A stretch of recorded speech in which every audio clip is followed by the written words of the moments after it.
Alright, Trekkies and Trekkers, time for the final episode of Read the Day, which is Equilibrium. Commander Sisko's preparing food for a dinner with some help from Jake for Dr. Bashir, Major Kara, and Odo in his son's quarters. Odo assists with the mixing with a whisk for a souffle, with some difficulty at first, and Kara comments that she finds it cute. It turns out that Sisko used to help out his father's restaurant in New Orleans, Earth. Bashir discovers that the meal contains beets, something he is obviously not too fond of. Beets are a very misunderstood vegetable, Sisko tells him. Dax arrives and asks what smells so nice. In response, Bashir mentions the beets as a major ingredient and notes her approval. Sitting down at the table, Dax finds Jake's keyboard instrument. He had taken lessons but had proven not to be terribly musically adept. Dax knows that throughout her 7 lifetimes, all the previous hosts had a 10 ear and no musical ability. She begins playing a tune on the piano, but cannot recognize it. Later on, while playing chess with Sisko in his office, Dax keeps humming to herself and is totally distracted from her game. She takes one of his bishops, leaving a move open for Sisko to move a knight and put her king in check. She asks where the knight came from, and he points out that she was distracted. She then declares that he must have made an illegal move made to attract her attention, that Corazon always thought that he was a cheat. Dax then upends the board and storms out of the room. Later on, she is in Ripple mad, having a drink alone, and Kara comes by to ask her what is wrong. Dax asks if she's come from Sisko to apologize for his behavior. Kara says she's worried about Dax after she heard about the earlier incident. Kara cannot believe that Sisko would have tried to cheat, but Dax insists that Kara leaves. Before she has a chance to do so, Dax sets up to leave, but Kara catches her arm. Dax tells Kara to remove her hand before she does something that she will regret. Dax stares at her for a moment, then storms off onto the promenade. As she walks along, the place seems to be deserted, the light seems to change, and she spots someone watching her from the 2nd level. She turns around to find the figure behind her. It is wearing a robe with a cowl and has a smooth mask on. The figure moves the mask with one hand, revealing another mask beneath it. Dax starts to escape, and the figure has now appeared in front of her again, tearing the second mask in half, revealing a third underneath. She turns about again and suddenly runs into Quark, and the promenade is back to normal with the masked figure having vanished. At the infirmary, Bashir checks over Dax with a medical tricorder. She apologizes to Sisko for horrible things that she had said to him earlier. It suggests that she input the music into the computer to later find out what it is. After a brief discussion of her symptoms, it arises that Trias, the Dax host prior to Curzon, had fallen into a coma for 6 months after a shuttlecraft accident, forcing the Trill to eventually remove the symbiont due to low isoboramine levels. A quick check of Jadzia shows that her own isoboramine levels are dropping and are now at 73% normal, though she might be rejecting the symbiont. Dr. Bashir admits that his knowledge of symbiosis is limited and that he is not the proper physician to treat Jadzia in this instance. They decide to take Jadzia to the Trill homeworld to see if any solutions could be found. On the bridge of the USS Defiant, Bashir and Sisko discuss not having Jadzia, the host, around anymore, and ask how much they would miss her if she were gone. That night, Dax cannot sleep and goes to Bashir in his quarters. She discusses her time as an initiate, the test she endured, the immense pressure she put on herself, and how going back as a patient will be worse than being there as an initiate. She also comments that she was afraid of doctors, while Bashir notes that as a child he also was terrified of doctors. As he grew older, he wanted to find out and know more about what they knew, and that's what ended up leading him toward medical school. After the discussion, Bashir offers to let her stay over, even allowing her the top bunk. She agrees, but insists on the lower bunk because Curzon once fell out of a tree. She falls asleep almost immediately. Now in the Trill homeworld, Jadzia discusses some of the tests with Bashir. She knows that they had to make a small incision on her side to insert the scanner to scan the symbiont. Dr. Wendell enters the room and notes that Jadzia was the only initiate to successfully re-enter the program after being dropped. She knows that Jadzia is on a benzopsychotic regimen to compensate, but that she does not need to stay at the hospital because Bashir could administer the treatment. The doctor and Dax make an appointment for the next day for a follow-up and lunch.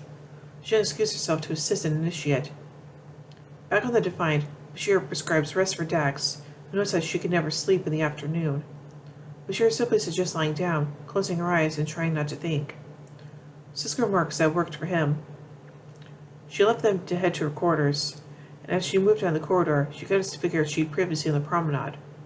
She asks who he is, and he replies, "It's beautiful, isn't it?" The door opens, and two trolls come through and try to kidnap her. As she fights them off, she is just about to punch one in the face, and it turns out to be Bashir. Back in the hospital, Bashir can't understand why Dax is hallucinating as her isobormine levels have risen another 6%. Jadzia knows that her attackers in the hallucination had been from the Symbiosis Commission, wearing uniforms from over 100 years ago, long before she had been initiated herself, but none of her other hosts had bad memories of being there. Cisco knows the computer has still not figured out the piece of music that Jadzia had been humming earlier. Despite Bashir's suggestion of therapy, Dax insists that she needs answers and suggests visiting the Guardians, a group of unjoined trolls who devote their lives to the care of symbionts. They go to symbionts' breeding pools in the caves of Mak'ala and watch two symbionts surface and communicate with each other with electrical impulses. A Guardian, Timur, enters and begins using a testing instrument in the pool. He seems very distracted as he checks to ensure that the symbionts are comfortable and not cranky. After all, they get very demanding when they are cranky. He comments that he sometimes doesn't understand why he puts up with it and asks about the weather, before saying he misses sunshine. They recognize Jadzia as Dax and immediately recognizes that something is wrong with her. He asks about her dreams and points out they're actually memories.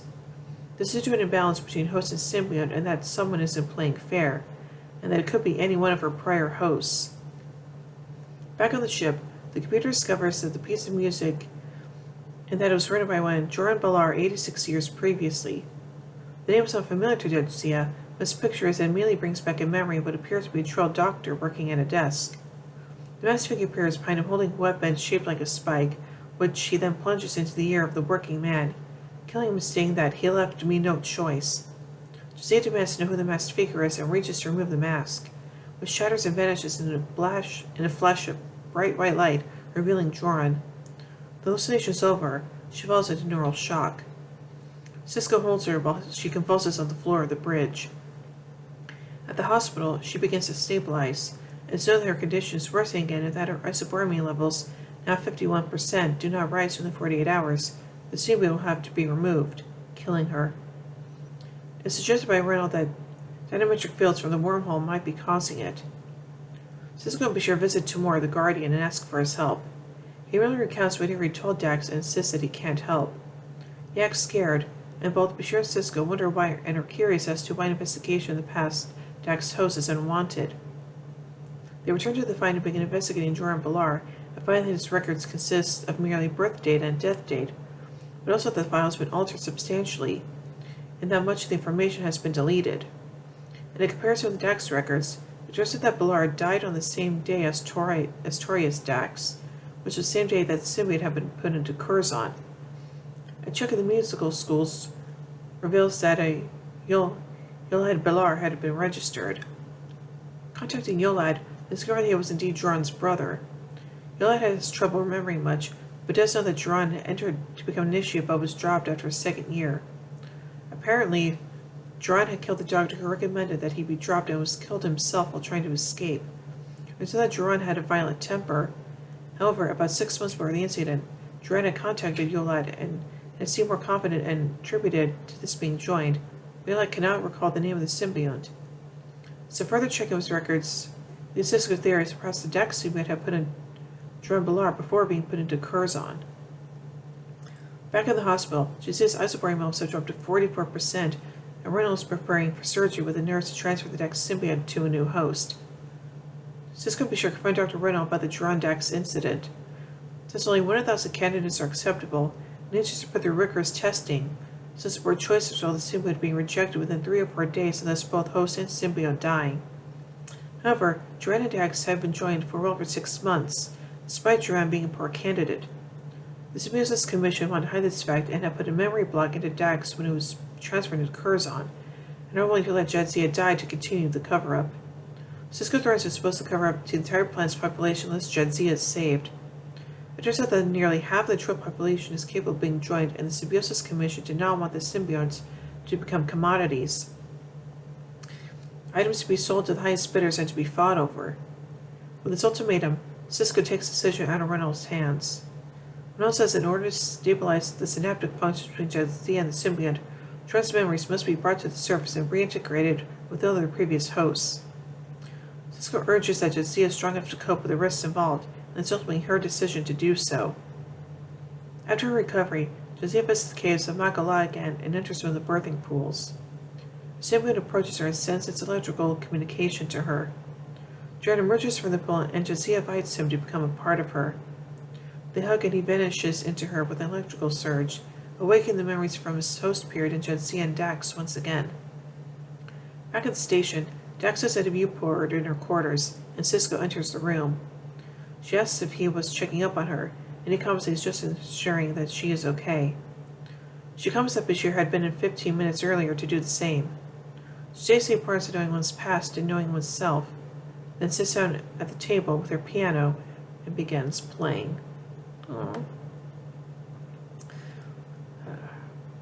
So now let's take a look at some continuity surrounding this episode. This is the first episode to reveal that Sisko's from New Orleans, to feature the Trill homeworld, and to show that Jadzia's spots go down to her feet, as it briefly seen in shots of her on the hospital bed, as it can be seen briefly in shots of her on the hospital bed. In Meridian, during the first meal, to ask Jadzia how far down her markings go, to which she replies, all the way. This is also the first episode to establish that the Trill have surnames, which are replaced by the symbiote's name upon joining. Jadzia's original family name was never given during the series, nor was Curzon's or any of the hosts that preceded Duran. The next was revealed in Prodigal Daughter to be Tygan. Duran will be seen again in the 7th season episode Field of Fire, although he would be played by Leigh G. McCloskey as Jeff Magnus McBride was unavailable at the time. Cole Meany does not appear in this episode. The Trill City is described as the capital city in the script. Illustrating Mak'ala in Star Trek Star Charts, the detail used on screen in the Discovery episode Forget Me Not.